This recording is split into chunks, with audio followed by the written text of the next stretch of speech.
जैसे कि आज तो दयानंद चौरगे साहब बोल रहे थे कि मैं तो मतलब टोरेंट को मतलब ये करूंगा, तो टोरेंट खाली एक मुद्दा ही रहती है हर बार चुनाव के अंदर कि वाकई में कुछ होने वाला नहीं। फिर भी आप कैसे किसको स्ट्रॉन्ग कैंडिडेट मानते हैं कि नहीं? मैं तो महाविकास आघाड़ी का हूँ, तो मैं तो महाविकास आघाड़ी की बात नहीं, मैं महाविकास आघाड़ी की टक्कर किस होगी ये पूछ रहा हूँ।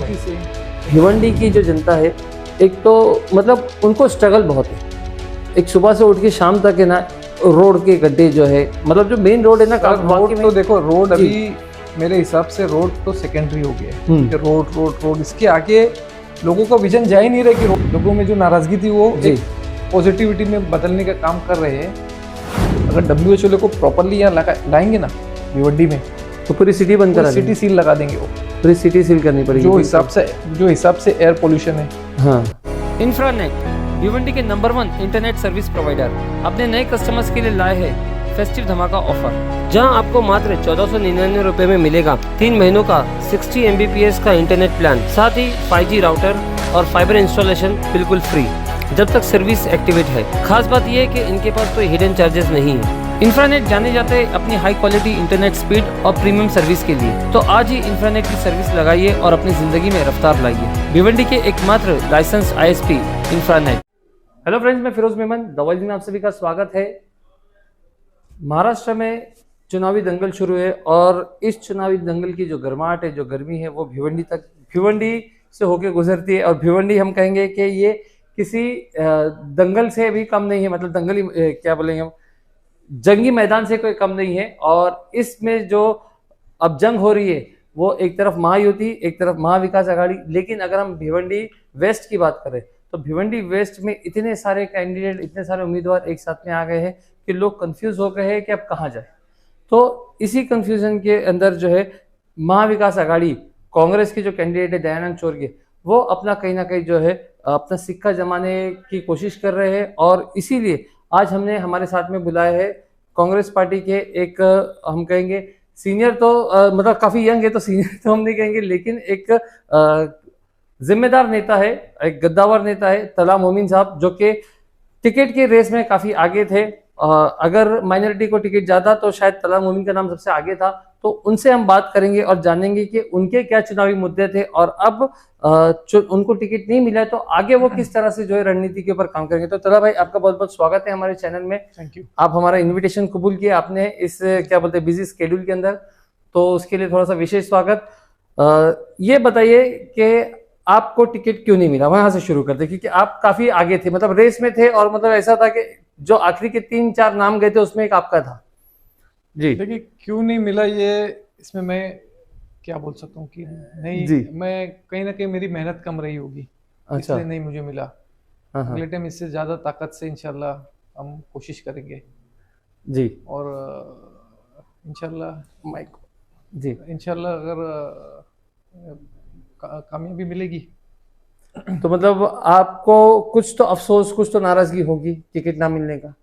नहीं, अफसोस तो नहीं है, नाराजगी भी नहीं है। अभी जो भी हाईकमांड ने जो डिसीजन लिया, तो कहीं ना कहीं आवाम में नाराजगी है जी, क्योंकि ये शहर माइनॉरिटी का 56 से 57% वोट माइनॉरिटीज के थे। वहाँ पे माइनॉरिटी को टिकट नहीं मिली, तो ये सुनकर आवाम में काफ़ी नाराजगी थी। लेकिन अभी जो हाई कमांड का जो फैसला था, धीरे धीरे वो लोगों में जाकर जो लोगों की जो वो थी अपना सोच बोलेंगे, नहीं, लोगों में जो नाराजगी थी वो जी, एक पॉजिटिविटी में बदलने का काम कर रहे हैं। और राहुल जी का चेहरा आगे रखते हुए लोगों में जा रहे हैं कि भाई आप राहुल जी को ताकत दो। पार्टी सिंबल भी जो है, पार्टी सिंबल भी बहुत मायने रखता है। जी। तो दयानंद चौरगे, मतलब जब उनका नाम अनाउंस हुआ तो लोग थोड़ा सा शॉक हो गए थे कि ये कहीं रेस में नजर नहीं आ रहे थे, या तो फिर उनका नाम हम भी जो सर्वे ले रहे थे तो कोई ना पब्लिक बोल रही थी ना और कोई नेता बोल रहा था, लेकिन अब उनको टिकट मिल गया। तो कितना मतलब आज की तारीख में क्या कितना इफेक्ट पड़ेगा? देखिए, इफेक्ट तो स्टार्टिंग में था, लेकिन जैसे जैसा टाइम जा रहा है, जैसे जैसे लोगों में जा रहे हैं, तो उसको रिस्पॉन्स अच्छा मिलेगा, मुझे ऐसी उम्मीद है। पब्लिक एक्सेप्ट कर रही है कि पब्लिक महाविकास आघाड़ी को एक्सेप्ट कर रही है। जी। पब्लिक का जो रुझान है वो महाविकास आघाड़ी की तरफ है। जिस तरह से बाल्या मामा की लहर थी, मतलब लोगों को लग रहा था कि नहीं वाकई में हर एक के चेहरे पे, हर एक की जुबान पे बाले मामा का नाम था। तो वो आने के लिए और कितना टाइम या और कितनी मेहनत, कितनी कोशिश करनी पड़ेगी? वो आना तो मुझे नहीं लगता कि वैसा आना पॉसिबल है, जी। क्योंकि वो अलग सीनियर होता है, ये सीनियर अलग है। अच्छा। हर यहाँ पे हर इलेक्शन की नौयत अलग होती है। यहाँ पे कैंडिडेट बहुत ज्यादा है तो सबके कैंडिडेट चहीते अलग ज्यादा है, रहते हैं। हाँ। कैंडिडेट ज्यादा है। जी। और महाविकास आघाड़ी में समाजवादी ईस्ट में साथ में है, वेस्ट में साथ में नहीं है, जी। एमआईएम आ गई है, तो कहीं ना कहीं वो उसमें वो इलेक्शन और ये इलेक्शन में काफी फर्क है। मतलब पूरे डायमेंशंस चेंज हो गए हैं इलेक्शंस के। जी।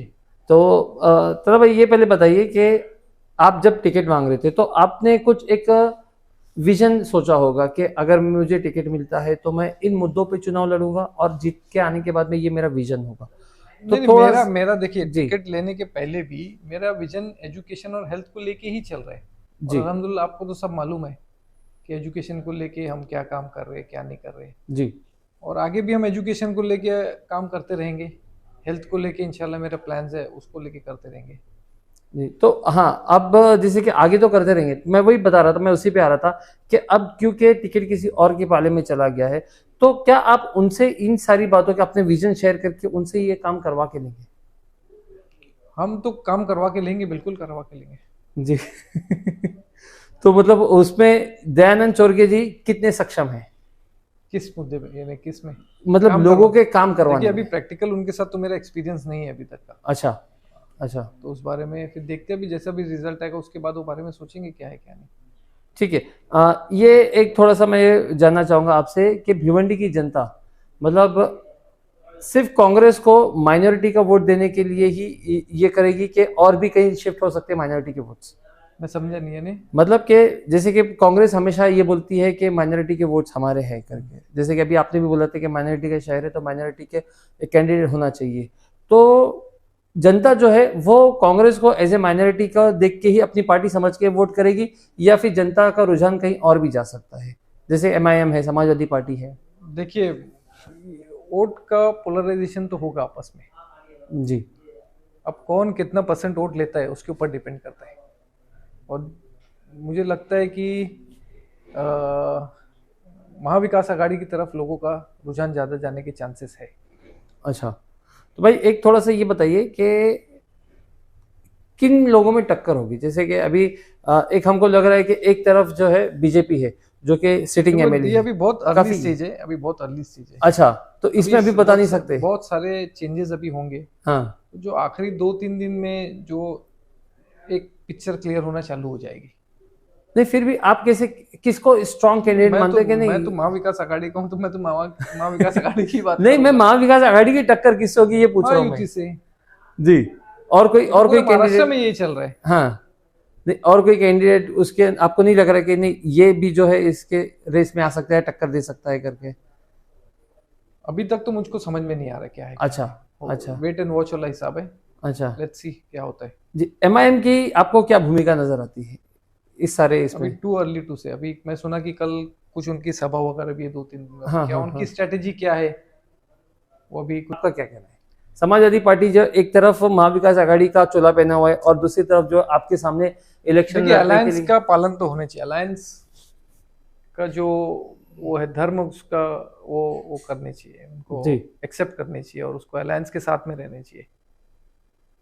तो जब नहीं किया तो फिर महाविकास आघाड़ी ने भी वहां पे काम नहीं करना चाहिए, लेकिन मैंने देखा कि महाविकास देखिए, आघाड़ी हमारी जो है- कांग्रेस पार्टी जो नेशनल पार्टी है जी। और वो अलायंस के साथ में हमारा राहुल जी का एकदम नहीं, क्योंकि ईस्ट में सपोर्ट जा रहा है महाविकास आघाड़ी का, और वही चीज क्योंकि ईस्ट में समाजवादी पार्टी का कैंडिडेट है तो वहां सपोर्ट जा रहा है एक तरफ, बिल्कुल। लेकिन वो सपोर्ट यहाँ नहीं दिख रहा है क्योंकि समाजवादी पार्टी जो है अलग खड़ी है। अलग खड़ी है ना, बिल्कुल अलग खड़ी है ना समाजवादी। हाँ।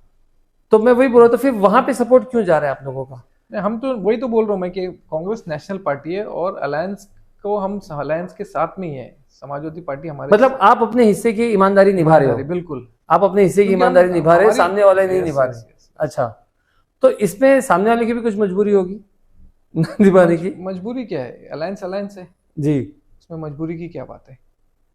ठीक है। तो आपको क्या लग रहा है कि समाजवादी पार्टी कितना वोट डैमेज करेगी माइनॉरिटी का? क्योंकि वो लोग सिर्फ माइनॉरिटी मांगे। वोट तो लेगी जी। कितना डैमेज करेगी वो मैं भी नहीं बता सकता हूँ। अच्छा। अभी टू अर्ली, मैं आपको पहले बोला कि अभी बहुत अर्ली स्टेज है इलेक्शन का। नहीं, फिर भी एक समझ में आता है ना कि नहीं यार, इनका वोट बैंक इतना है, क्योंकि उनका ऑलरेडी पहले यहाँ पे एक रशीद ताहिर जो है यहाँ से जीत के आ चुके हैं, फिर इसके बाद देखिए में रशीद भाई की बात अलग थी, जी। और अभी के जो कैंडिडेट उसकी बात अलग है। अच्छा, तो मतलब अभी अंदाजा लगाना मुश्किल है कि कितना हो अभी सकता मुश्किल है। अच्छा, ठीक है। तो आप जनता से किस तरह से अपील करेंगे कि आप महाविकास आघाड़ी की तरफ रुख करें, किन मुद्दों पर, किन वादों पे? देखिए मैं तो सिर्फ ये बोलना चाहूंगा जनता से कि आप राहुल गांधी का हाथ मजबूत करिए, महाविकास आघाड़ी का साथ दीजिए। नहीं, वही जनता किन मुद्दों पे जो है महाविकास आघाड़ी का साथ देगी, ये हम जानना चाहते अभी हैं। जो हमारा जो मैनिफेस्टो आया जी। उसमें आप देख लिए, फिर कॉन्स्टिट्यूशन को लेके, फिर पावर को लेके अभी कुछ उन्होंने कुछ मैनिफेस्टो में कुछ अमेंडमेंट करने वाले हैं, वो उसको लेके जी। पावर के मुद्दे, वो भिवंडी के लिए बहुत राहत दे रहेगा मेरे ख्याल से। पावर लूम का, और Yes. जैसे कि आज तो दयानंद चौरके साहब बोल रहे थे कि मैं तो पता टोरेंट को मतलब ये करूंगा, तो टोरेंट खाली एक मुद्दा ही रहती है हर बार चुनाव के अंदर कि वाकई में कुछ देखिए होने वाला है। टोरेंट का मुझको ऐसा लगता है कि टोरेंट के बारे में बात करके पब्लिक भी सब समझती है कि टोरेंट की बात करते हैं, लेकिन उसका रिजल्ट आता नहीं है। जी। बराबर है, तो कहीं ना कहीं उसके सामने कुछ ना कुछ प्लान भी रहने चाहिए। हाँ कि चलो ठीक है, अगर ये नहीं तो ये, हाँ, तो एटलीस्ट टोरेंट को ना हटाते हुए कम से कम एक ऑप्शन लेके आ जाए लोगों के सामने। प्लान बी के बारे में कोई बात ही नहीं कर रहे हैं। हाँ, वो कोई बात ही नहीं करता है। तो मेरे हिसाब से प्लान भी रहने चाहिए उसके लेके। जो भी गवर्नमेंट आई, जैसे गवर्नमेंट आती है तो उसमें जैसा दिल्ली में है बिजली को लेके 300 यूनिट फ्री है, कहीं पे 400, ऐसा कुछ प्लान भी बना के वैसा पब्लिक को प्रपोज करे। हाँ, प्रपोज करे, एक प्रपोजल देने चाहिए। तो ये चीज हमने अपने मैनिफेस्टो में लेने के लिए लेटर भी दिया हूँ मैं। अच्छा, कि आप ये मैनिफेस्टो में लो, और उसको शायद हो सकता है वो अमेंडमेंट हो जाए। अच्छा, नहीं बिल्कुल, जनता तो यही चाहती। जनता तो अभी पावर के बिल भरते भरते थक गई है, और उसमें रिजल्ट नहीं आ रहा ना टोरेंट को लेके। अच्छा भाई, एक ये जानना चाहेंगे आपसे कि भिवंडी की जो जनता है, एक तो मतलब उनको स्ट्रगल बहुत है, एक सुबह से उठ के शाम तक है ना, रोड के गड्ढे जो है, मतलब जो मेन रोड है ना, रोड तो देखो, रोड अभी मेरे हिसाब से रोड तो सेकेंडरी हो गया है। कि रोड इसके आगे लोगों का विजन जा ही नहीं रहा कि रोड के आगे नहीं, क्योंकि फायर फाइटिंग में ही कब दिन निकल जाता है ना। मैं बता रहा हूँ ना, रोड के ही उलझा दिए, रोड के मामले में। रोड को लेके आज मैं भी बाइक पे घूम रहा हूँ, आज मेरे भी कमर में दर्द है। बिल्कुल बिल्कुल बिल्कुल, मैं वही बता रहा हूँ आपको। मैं समझ लो 60% में गाड़ी में घूमता हूँ, 40% में बाइक पे घूमता हूँ, लेकिन मेरे को कमर में तकलीफ आ रही है। मैं रोज सुबह उठ के फिजियो करता हूँ, फिर उसके बाद ही, क्योंकि नहीं, और जो लोग जो 100% बाइक यूज करते हैं वो बेचारों को क्या हालत हुई होगी, वो उसमें उलझा के रखे रोड। लेकिन आप एजुकेशन को लेके देखो हम किधर खड़े हैं। हाँ, आप हेल्थ को लेके देखो, मैं वही उसी पे ही आ रहा था। रोड हो गया कि रोड से तो मतलब पूरी ठीक है, रोड तो यूनिवर्सल राइट है सबका, रोड, रास्ता, मकान, पानी। जी, तो वही तकलीफें मैं गिना रहा था एक एक करके, भिवंडी वालों का जो स्ट्रगल है, तो उसके अंदर सबसे पहला तो रोड आता है, और रोड के साथ साथ में जो डस्ट है ना, तो वो उसके ऊपर तो कोई यही नहीं करता। मतलब एक पोल्यूशन अपनी जगह पे हो गया, लेकिन जो डस्ट जो डेली का जो मतलब लोगों के नाक में, कान में, गले में जा रहा है, तो इसके ऊपर कुछ एक कॉन्क्रीट सॉल्यूशन। आपको मालूम है सऊदी में आप जाएंगे ना, सऊदी अरेबिया में, तो जब गर्मी के सीजन में जब टेम्परेचर 50 के ऊपर जाता है ना, 51, 52, तो WHO ले आके ना पूरा बंद करा देते। ठीक है, WHO मालूम है आपको? World Health organisation.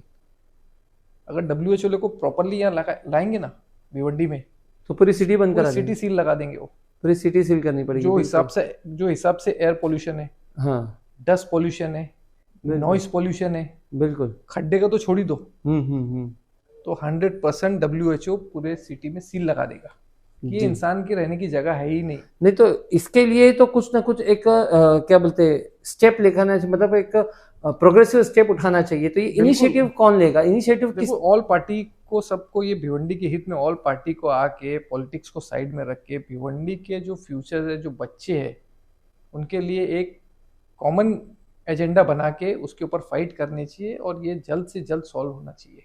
जी, तो इसको जैसे कि ऑल पार्टी आपने बोला, तो इसका क्या बोलते हैं कलेक्टिव एफर्ट्स का कौन उठाएगा? मतलब किसने इनिशिएटिव लेना चाहिए? मैं वही बोल रहा हूँ ना कि सब पार्टी को मिलके एजेंडा एक ही रहना चाहिए कि हमारा भिवंडी खूबसूरत भिवंडी या ग्रीन भिवंडी या हेल्दी भिवंडी, ऐसा कुछ एक। अच्छा, ऐसा ऐसा नहीं है कि भिवंडी के लोग इसको अपने शहर को अपनाना नहीं चाहते, क्योंकि भिवंडी के अंदर बिल्कुल माइग्रेन्स अपनाना बहुत ज्यादा चाहते है। हैं। नहीं ऐसा माइग्रेन्स नहीं है। बहुत ज्यादा है, इसके जूने लिए लोग लोगों भी को लग रहा है जूने लोग भी है, लेकिन कोई आगे आना चाहता ही नहीं। क्योंकि अगर सिविक सेंस देखेंगे हम लोग, शहर का सिविक सेंस देखेंगे तो वो बहुत ही कम है। सिविक सेंस की हम बात करें कि कहीं पे भी गाड़ी रखा देना, कहीं कचरा फेंक देना, कहीं पे क्या, तो ये चीजें भी जो है ना लोगों को शहर के अवेयरनेस अंदर भी नहीं है ना लोगों जी जी नहीं है, अवेयरनेस नहीं है। तो मैं वही बोल रहा था कि कोई एक पढ़ा लिखा अगर कोई एक आमदा, जैसे कि अभी रईस शेख काम कर रहे, तो वो भी अभी वही फायर फाइटिंग से ही निपट रहे हैं, वो भी बेचारे 5 सालों से, तो वो वही कर रहे। तो ये सारी चीजों पे फिर कब काम होगा? मतलब एक शहर को जैसे एक आइडियल सिटी जैसे बोला जाता है, तो ये सब कब होगा? और ये सब चीजें हम एक्सपेक्ट कर रहे थे कि अगर आप आते तो इंशाल्लाह हम आपसे ये सारी बातें डिस्कस कर सकते थे उसके बारे में। देखिए, हर कोई का अपना अपना विजन रहता है जी, ठीक है, वो कुदरती रहता है इंसान के अंदर, बिल्कुल। कौन क्या, किसकी क्या विजन है, और वो हिसाब से अपना काम करते हैं। तो ये यहाँ पे तो बहुत काम करने की जगह है, बिल्कुल बिल्कुल बिल्कुल। बहुत काम करने की जगह है। लेकिन इतना है ना भिवंडी सिटी हाँ। के अंदर, जो जूना भिवंडी था जी, जब हम स्कूल जाते थे, उसके कंपेयर अभी करेंगे तो ऐसा लगता है कि जूना भिवंडी बहुत अच्छा था। मतलब वो बद से बदतर होता जा रहा है। बिल्कुल जी, ठीक है तला भाई, एक आखिरी सवाल मैं आपसे पूछूंगा, क्योंकि मतलब आपको भी जाना है, थोड़ा सा टाइम ज्यादा हो गया, कि आप भिवंडी की जनता को क्या आश्वासन करेंगे कि अगर कांग्रेस की सीट आती है तो उनको सबसे इमीडिएट कौन सी राहत, आप अपनी पार्टी की तरफ से मैं बता रहा हूँ, देखिए, मेरा तो पार्टी की तरफ से मेरा सबसे जी प्राइम कि वो जो पावर बिल को लेके जो सब्सिडी थी, वो तो फिलहाल चालू हो गई ना सब्सिडी नहीं, जैसे ये तुम्हारा यूनिट का पर यूनिट प्राइस जो है फ्री, यानी 300 यूनिट तक का फ्री कर हाँ। देने का या वो करने का, उसके ऊपर बहुत ज्यादा मेरा फोकस था। अच्छा, बिजली को लेके बहुत लोग परेशान थे, देखो पावर बिल को लेके बहुत परेशान जी जी बिल्कुल बिल्कुल ये बहुत उसमें फिर तुम्हारा रोड रास्ता, चलो बहरहाल अभी रोड की तो काफी जगह काम भी चालू है, मेरे को लगता है नेक्स्ट 6 मंथ में मेरे ख्याल से वो सब रोड ऑलमोस्ट हो जाएंगे। सही बात है। तो ठीक है, वो तो हो ही गया है, या किसी के टेंडर होके रखे है, टेंडर काम वर्क्स चालू हो गया है। लेकिन उसके अलावा भी और बहुत सारे एजुकेशन को लेके काम, जी भिवंडी में बहुत सारे काम करने के लिए वो एजुकेशन को लेके बहुत ज्यादा जरूरी है। ठीक है, तो आप जनता से क्या कहना चाहेंगे वोट मांगने के लिए? जनता से क्या आपकी क्या अपील करेंगे वोट के लिए?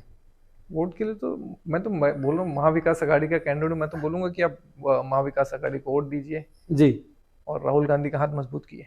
ठीक है। तो दोस्तों, ये थे हमारे साथ में तला मोमिन साहब, जिन्होंने बहुत सारे इश्यूज, एक प्रैक्टिकल जो प्रॉब्लम भिवंडी के अंदर है उसके ऊपर डिस्कस किया हम लोगों ने, और एक पढ़ा लिखा अगर नेता सामने आता है तो किस तरह से बदलाव आएगा, इसकी भी एक इन्होंने झलक दी।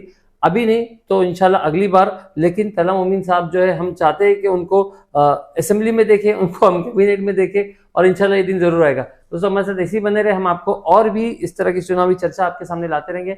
मैं Firoz Memon, the Voice News से, थैंक यू।